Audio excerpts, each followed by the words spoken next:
Le célèbre journaliste se bat depuis 4 ans et enchaîne un traitement bien spécifique. Face à Sophie Davant, il a donné de ses nouvelles. Et il ne cache pas que si sa maladie était apparue il y a quelques années, il ne ferait peut-être déjà plus partie de ce monde. Bernard de la Villardière, journaliste et présentateur d'enquêtes exclusives, depuis 2005, et Dossier tabou, depuis 2016, lutte contre un cancer compliqué. Dans un extrait de son entretien avec Sophie Davant, pour son émission diffusée samedi 13 mai, le mari d'Anne de Savignac et père de 4 enfants, Caroline née en 1987, Marc né en 1988, Rémi né en 1992 et Nicolas né en 1993, a donné des nouvelles de sa santé. Je vais très bien. J'ai passé des examens, des radios, des scanners tout récemment, pas plus tard que cette semaine et les nouvelles sont bonnes, a-t-il déclaré. Un combat qu'il mène la tête haute même s'il est passé par de terribles moments d'angoisse comme il l'a ensuite expliqué.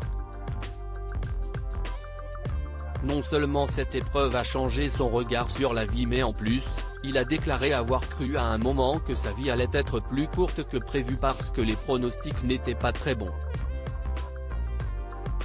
Un traitement à base d'immunothérapie. Bernard de la Villardière le sait, s'il va mieux aujourd'hui c'est parce que la médecine a fait des progrès, lui qui suit un traitement à base d'immunothérapie, qui consiste à administrer des substances stimulant les défenses immunitaires. Lui qui se bat contre son cancer depuis 4 ans et sous surveillance tous les 3 mois a enchaîné les séances pendant 1 an. Il y a 12 ou 15 ans, peut-être que je serais déjà mort, donc c'est formidable, a-t-il déclaré. L'homme de 65 ans préfère donc parler franchement de sa maladie, notamment pour éviter les rumeurs. Ainsi, avait-il donc expliqué, dans On refait la télé, sur RTL, l'origine de son changement physique, visible à l'antenne. En fait je me suis fait couper l'oreille donc ça se voit à l'écran et pendant un certain temps je me suis baladé avec un gros pansement sur l'oreille donc je l'ai dit. Et puis voilà je me cache pas, je suis dans les salles d'attente avec tout le monde et je ne réclame pas de traitement particulier.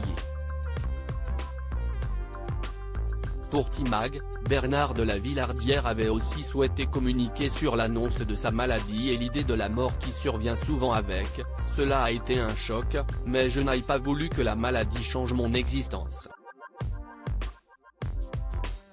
Dans ma carrière, j'ai eu la chance de faire plusieurs films sur la fin de vie et cela m'a beaucoup aidé à appréhender l'idée de la mort. Mais laissons les pensées négatives de côté car aujourd'hui, comme il l'a dit, il va mieux.